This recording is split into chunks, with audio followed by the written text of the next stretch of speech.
verbally. His teammate from Chelsea, Kurt Zouma, said in 2015 that Diego Costa likes to cheat. Also, Costa is the type of player who thinks that he still plays in the streets. He's a big dude who dives like a girl at the slightest of touches, but also plays really dirty. Him as a player. People know he's an amazing striker, but his behavior, Brazil fans specifically hate him for some other reasons. Diego Costa was born in Brazil. Despite this, he had the Spanish nationality granted, and because FIFA regulations permit players with more than one nationality to represent a second country, Costa decided to represent team, but someone like Costa, who has all right opportunities and chances to do so, decides to represent another country. And if we are talking about loving your country and doing what's best for it, we have to mention Sadio Mane. Besides being a great footballer, Sadio Mane is also a great person behind closed doors. In 2016, when he joined Liverpool, expensive African player in the history at the time. With that title, he could have gone and acted like the most important player in the team, demanding that the ball should always be passed to him. But no, he preferred to stay out of the spotlight in the favor of Firmino and Mohamed Salah, with whom he formed an incredible trio at Liverpool, winning it all together. But that's not the only reason why he is loyalty. Mane is 100,000 pounds for a hospital to be built in his home village of Bambali. He also donated 41,000 pounds to the Senegal government when the kid to help his country fight the virus. But wait, that's not all. In 2019, he donated 250,000 pounds to fund the school in Bambali. He also donated laptops to students in his hometown and gave Liverpool shirts to people in his home village. People from Africa absolutely love Sadio Mane, but they share a deep hatred for the next player we are going to talk about, Luis Suarez. Ever since he began his professional career, Luis Suarez was a very controversial footballer because of his character. Several players in his career was involved in a racial scandal with Patrice Evra. After calling him a racial slur, he was later investigated and fined, and when Suarez met again with Evra on the pitch, he refused to shake his hand. Still, incident in the 2010 World Cup, with that being the reason why Suarez is hated by the entire nation of Ghana. When Uruguay met with Ghana, the game became a very hotly contested one, with the match going into extra time after a 1-1 draw. Ghana had a golden opportunity to score though. The ball fell to Ghana's striker Asamoah Gyan, who fired a powerful shot towards the goal, and Suarez, to prevent Uruguay from being knocked out, saved the goal with his hands. Because of the handball, Ghana were awarded a penalty, a golden chance to go to the semi-finals of the World Cup. However, Gyan after the penalty shootout. After the match, Suarez earned his reputation of a villain because of the way he saved the goal and celebrated when Gyan missed the penalty, with many saying that Suarez had an unsportsmanlike behavior, while the Uruguay fans said that he was a national hero. One more national hero is none other than Ronaldinho, although he has some very controversial moves to sell in order to succeed. That's what Rafinha heard every day since he became a Barcelona player. He was always criticized, and people were even hating on him because of the way he reacted after losing or being substituted. But now he is regarded as the best footballer in the squad. He might even be the most feared player in Europe right now, with shouts for beginning to rise. He even became captain after Ter Stegen's injury, and because of that, his performances went to a whole nother level. In 2024-2025, Rafinha has 12 goals and 10 assists in only 7 teams. I have to remind you, he almost got sold this summer, and now he is the most important Barcelona player. Nico Williams' rumors angered him, or was it because he's just that good and he regained his form? To find out, we have to analyze his entire journey up until this very point.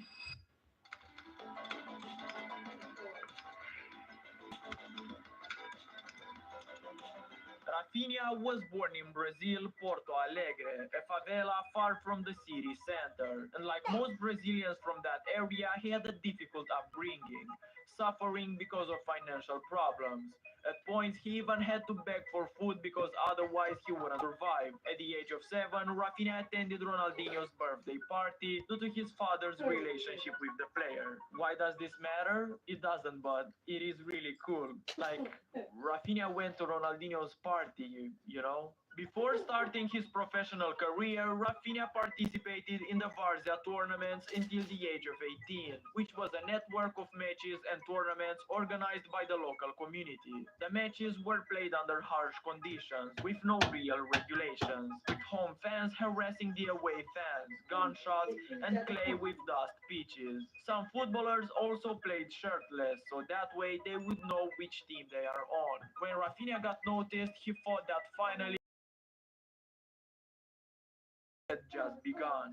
He was 18 when he was rejected by Grêmio and Internacional. Rafinha said that everywhere it was the same, a 1 week trial and then an excuse. He was told he is too small, he has no power, and physically he's not ready to play professional football. In the end, he settled at a Vice under 20 team, but then he got injured, and when he returned, he was unable to make the squad. But we are talking about a tough mother.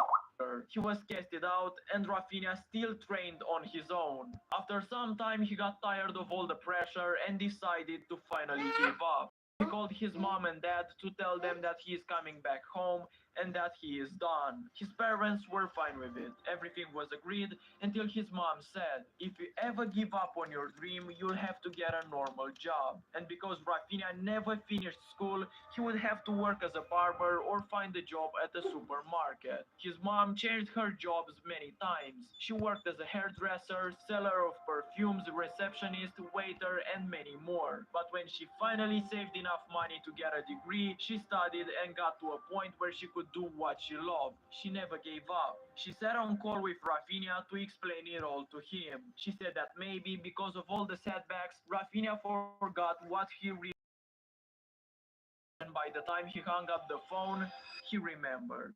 And so he went again. On 2nd of February 2016, Rafinha was signed by Vitória Guimarães. He made his debut in the Champions League there and even won the Vitória Guimarães Breakthrough Player of the Year in 2017. He then signed for Sporting in 2018 and Rennes in 2019 with a transfer fee of around 21 million euros, becoming the club's record signing. He only scored 8 goals and provided 6 assists in his time at the club, but he helped Rennes finish third in League One and qualify for the Champions League in the 2019-2020 season. He got so far, but at the same time, he had such a long way to go. And so it's time for the Premier League.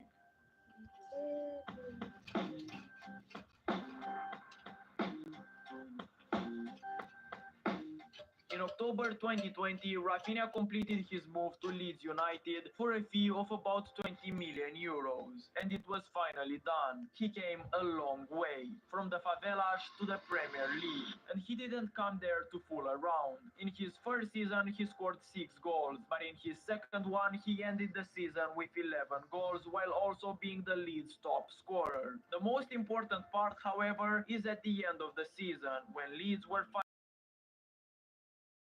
scored a crucial penalty against Brentford in a 2-1 win, confirming Leeds' Premier League status. They were going to stay for the next season. That summer, he attracted interest from the top clubs in the world, but he ended up signing for the greatest one, FC Barcelona.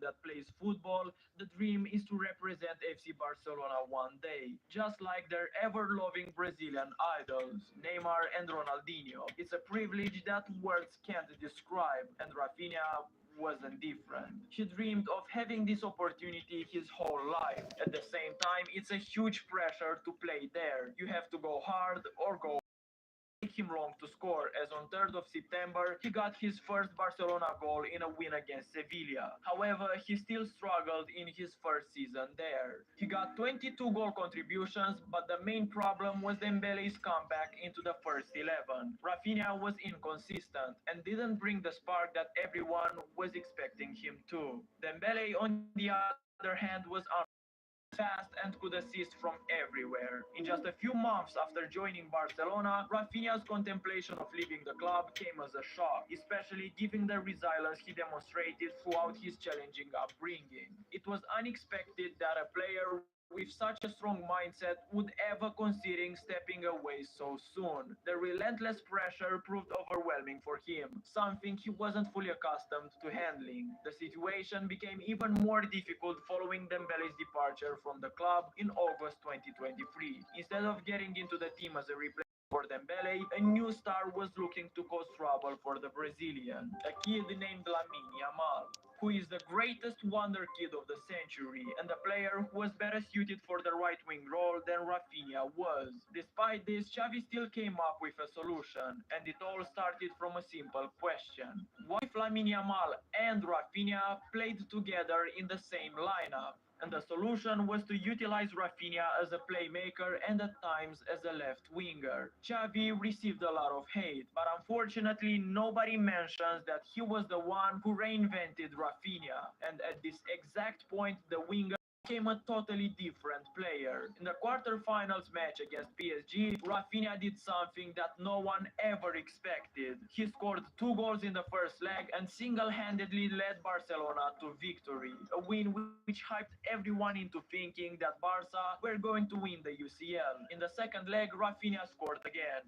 And although Barcelona were beaten in those 2 games, Rafinha proved to everyone that he has what it takes to play at the highest level. Still, getting sold have only increased. He was one Hi there, it's me, bro Lucas. You are not going to believe this. Have a look. was one of the few valuable assets at Barcelona, who were in a terrible financial situation and needed money as soon as possible. Add to that the transfers of Dani Olmo and Nico Williams, and Rafinha is not only a valuable asset, but also a surplus to requirements now. At this point, many fans have also turned their attention to Nico Williams after his successful Euro campaign and desperately wanted to see him at Barcelona. Many fans posted photos of Nico Williams' name on a Barcelona shirt with Rafinha's number 11. He went public to say that this was disrespectful and the fans should respect the players. About you, but for me, this was the moment when Rafinha took it personally. He proved everyone that Barcelona didn't need Nico Williams. In fact, they needed Rafinha more than anyone else.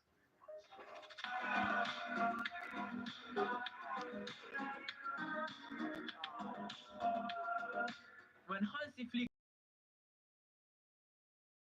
Flick uses the 4-2-3-1 as the main formation, utilizing Rafinha as a left winger and at times as a number 10. Because of this formation, the Brazilian has more freedom to move into the central area. He has this privilege because he works so hard defensively, and after Ter Stegen's injury, the players voted Rafinha as the next captain.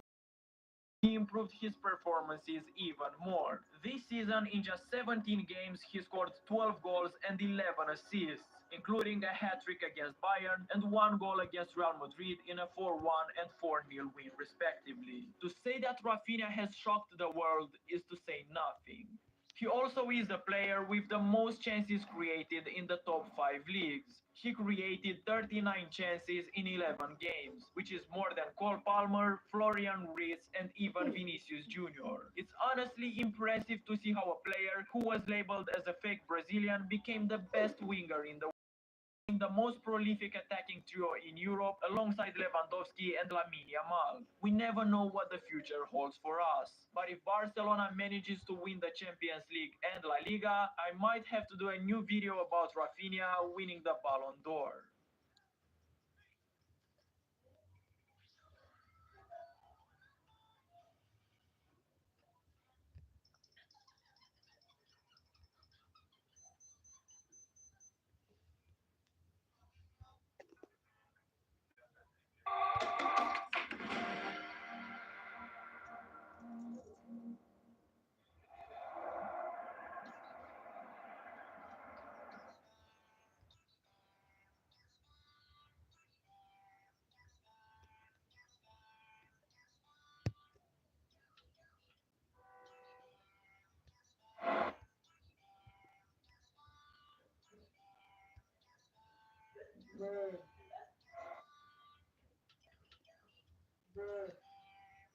What?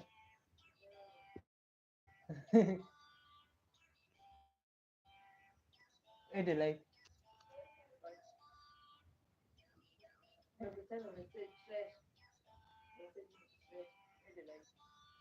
yeah?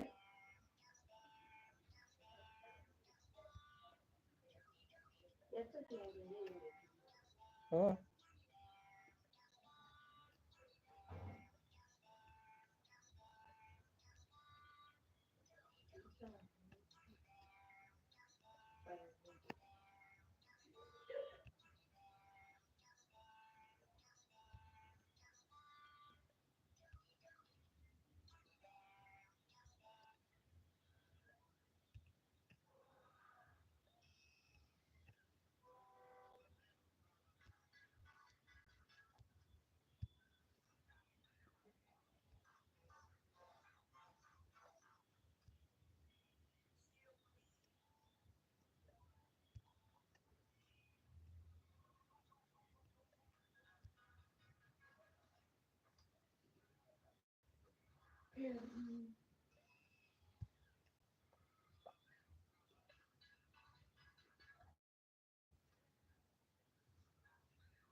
Algunos se harán la pregunta de si me escojo a mí en el Ultimate Team y no, la verdad que no, porque soy muy lento y muy malo. Hola, soy Pedri y bueno, estoy aquí con mis amigos de GQ para enseñaros mi kit esencial. Un balón, un objeto que uso a diario, es parte de los entrenamientos, que es obvio que lo utilizamos. También en mi casa aquí en Barcelona casi siempre tengo un balón en los pies, a veces estoy jugando a la Play con la pelota en las piernas y bueno, creo que con la cosa que más me divierto, mi vida rueda en torno a un balón de fútbol. Cuando era niño sí es verdad que soñaba con jugar un mundial, es una de las cosas que todo niño sueña, que disfruta. Me imaginé jugar uno y bueno, tuve la oportunidad de jugarlo y ojalá pues algún día llegar a ganarlo como se hizo en el 2010. Mis padres sobre todo me han enseñado a estar con los pies en el suelo, ser humilde, lo que de verdad tienes que hacer, que es trabajar y mejorar día a día y ser la misma persona que fuiste desde pequeño y bueno, creo que eso mis padres y mi hermano son los que más han trabajado esos valores. Esto es una de las cosas que más utilizo a diario. Me gusta jugar a la Play y también cerca a mis amigos. Muchas veces juego con ellos y sobre todo pues no juego nunca un juego solo. Siempre intento que estén mis amigos, si no pues directamente no juego, sobre todo para hablar con ellos, estar pasando un buen rato, contando chistes o lo que sea, pues paso una tarde. Ya no estén a mi lado, pues los tengo cerca y disfruto. Los juegos que más juego es al FIFA, al Rocket League, al NBA. Bueno, algunos se harán la pregunta de si me escojo a mí en el Ultimate Team